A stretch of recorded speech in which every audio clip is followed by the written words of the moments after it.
We are going to solve simple trigonometrical equation of the form cosine theta equals k, while knowing that k is between -1 and 1. Look at the example. Solve in the interval where x is between 0 and 360 degrees, while the equation is cosine x equals square root of 3 over 2. So we have cosine angle equals to constant. We can directly solve by using the calculator. Cosine x equals square root of 3 over 2. X is cosine -1 for the value which is square root of 3 over 2. Okay, now we are going to use the calculator. First of all, you should be sure that the angle is on degrees. Okay, shift cosine so that we can get cosine -1. Then we write square root of 3 over 2 equals, the measure of the angle is 30 degrees. This is the first angle. Now we will use the quadrant in order to find the second solution.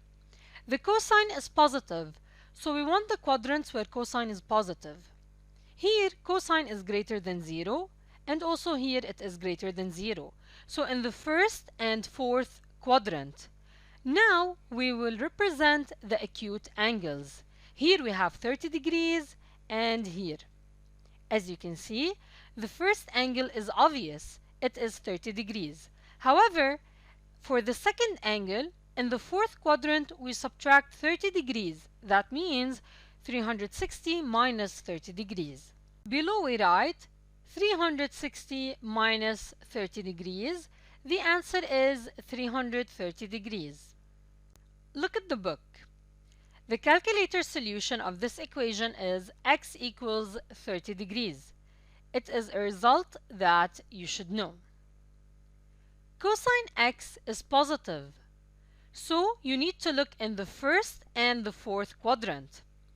Then you read off the solutions where x is between 0 and 360 degrees.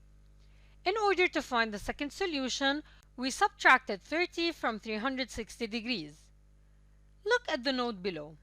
A first solution of the equation cosine x equals k is your calculator value of alpha equals cosine -1k.